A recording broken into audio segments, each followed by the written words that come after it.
I guess there was one last thing I wanted to talk about. You know, the other day I was mentioning that I would really love for, with this influx of, gaming PC handhelds and the Switch 2 coming out right on the horizon. It's very soon. There's no way we're not getting an announcement for it within the next couple months. The Switch 2 is coming out. We already know the hardware exists. Nintendo is teasing it, but not just blue balling us.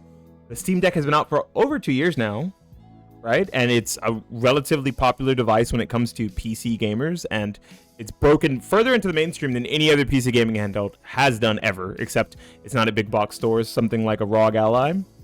And then we could talk about the ROG Ally, the Legion Go, the Tech Zone, which is hopefully coming out soon, and I'll be talking about something else, not intrinsically this.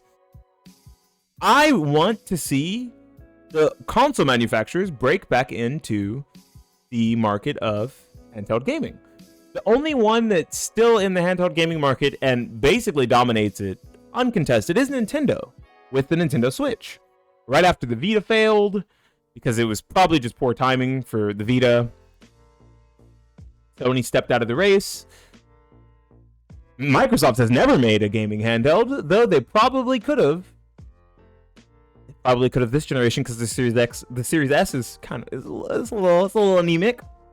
I would love to see those two manufacturers get back into the race and make a device that maybe plays the same games like the Vita did with the PS3, how you could cross-buy and you were entitled to the Vita copy if you bought the PS3 version. It would be a nice incentive, and it would also cut off a lot of the share of market from the PC. Now, I don't personally want that, but I think it's good for them. I think margin-wise, if they can make profit off of it, it's probably the thing to do to stave off some of the handheld crave that Nintendo has a chokehold on the market for. Because you can't, you could let Nintendo continue to run the handheld game forever, but processors are finally getting efficient enough, and technology is finally advancing enough that we have process nodes that can run modern AAA games at 720p, 900p, and look decent enough that on a small 7-inch or 6-inch, 7.4-inch OLED display, or 7-inch IPS display, have reasonable visual and graphical qualities. When the Portal came out, the PS Portal, I was at first excited hearing about it before understanding what it was. It was originally only a PS5 remote play console with no other functionality. The hardware itself is actually extremely anemic. It's a really shitty tablet with a DualSense attached to it, which is good. A decent enough screen, a decent enough battery, or I should say, battery that works with very low-powered hardware. But it was something for people who are already in the PlayStation ecosystem. Unfortunately, it didn't do anything to get people further into the ecosystem, which I think matters. Or people that were flirting with the idea of being in the ecosystem, but instead didn't. Now, the PS Portal has a new purpose. As you see, I've gone white. I'm glowing because I pulled something up here. PS Portal has a new feature. As of a few weeks ago, maybe it was a week ago, the cloud game streaming beta on the PlayStation Portal. The requirements for it are an active PSN account, a PlayStation Portal remote player, and you have to be a member of PlayStation Plus Premium, which is a little expensive, but that means as a cloud streaming device like a Logitech G Cloud, you now no longer have to have a PS5 to play games that are on PlayStation Plus Premium. You aren't only using your PlayStation Portal as a remote play console. This is now a mediocre cloud gaming PlayStation device, which is very interesting because what it means is that without owning a PS5, you have access to a lot of the first-party PlayStation games. Now, just how much will this cost you? One, it will cost you $200 for the cost of a Portal. I think it's $250 now or something like that. It's a little pricey, right? Especially for the hardware you're getting. It's not even as strong as a Nintendo Switch, which is $300. It's not as strong as a Steam Deck, not even fucking close, which is $400 at the low end, if I'm not mistaken. You also need internet, and it looks like you need decent enough internet. To establish a cloud streaming session, you need at least 5 megabytes upload and download speeds. I live in a city. I don't live in like a small town. And my upload speed is 22 currently. So I have 4 times the speed required. And to stream at 1080p, you need 13 megabytes. Get up. That's what matters. Maybe up and down. And to stream at 720, you need 7 megabytes. Dang, all the first-party PS5 games, that'll be exciting when they release one. Why'd you have to do them like that, man?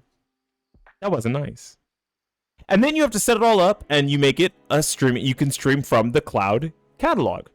I don't know how many games are in there. I'm not entirely sure, but here's the resolutions, and it doesn't say specifically anywhere here that you need a PlayStation 5 to use this feature. The other thing you need, we've mentioned 2 costs: the cost of a portal, cost of internet, or free Wi-Fi wherever you're at. If you're in a Starbucks, which probably doesn't have great enough Wi-Fi. If you're in your local game store, if you're at work and your work has Wi-Fi, hopefully it doesn't suck, wherever you may be. Also, you need PlayStation Plus, which I already have the plans up for. Boom. There's tons of games. It looks like they have like a huge catalog. It's not only first-party games they have on here. Wow, cool. Oh yeah, it's not just first-party games. Because like San Andreas Definitive Edition is not theirs. Assassin's Creed Valhalla is not theirs. Red Dead Redemption 2 is theirs? Yeah, that's theirs. Witcher 3 Wild Hunt is not theirs. Right? But they have a few games, mostly probably going to be a lot of PS4 titles, or PS4 enhanced titles for the PS5.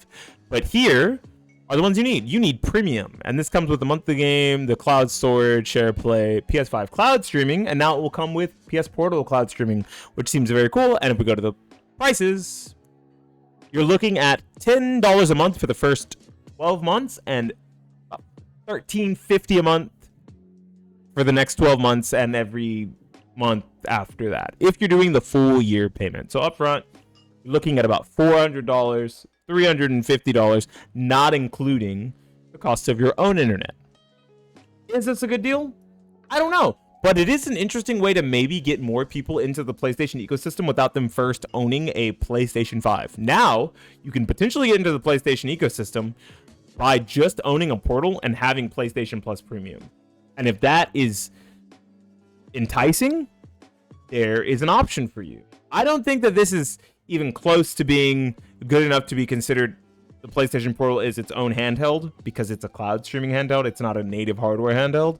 And I would love to see, hopefully, PlayStation and Xbox actually get into the handheld gaming race again, even if they're just making, lower fidelity versions of their already existing first-party and third-party offerings. Because they run fine on the ROG Ally. They run okay most of the time on the Steam Deck. But this is a nice push in a direction of more consumer practices, because originally you couldn't do anything with the Portal unless you already had a PS5. Now, if you have a PS4 but have been on PlayStation Plus Premium and you've never moved to the PS5, you can access that catalog of games, it seems, which is a very neat thing. Anyways, tell me how you guys feel about the PlayStation Portal getting an update to make it a cloud streaming device in select regions and only requiring PlayStation Plus Premium, which is very fucking expensive. But, if you're already in the PlayStation ecosystem, not too bad. If you're on PS4, boom, get yourself a portable PS5 instead of a real PS5. But cloud only. Hope you got good internet. Anyways, this has been Beanie Thuggish for the YouTubes talking about the new cloud game streaming update for the PlayStation Portal. Signing out and saying peace.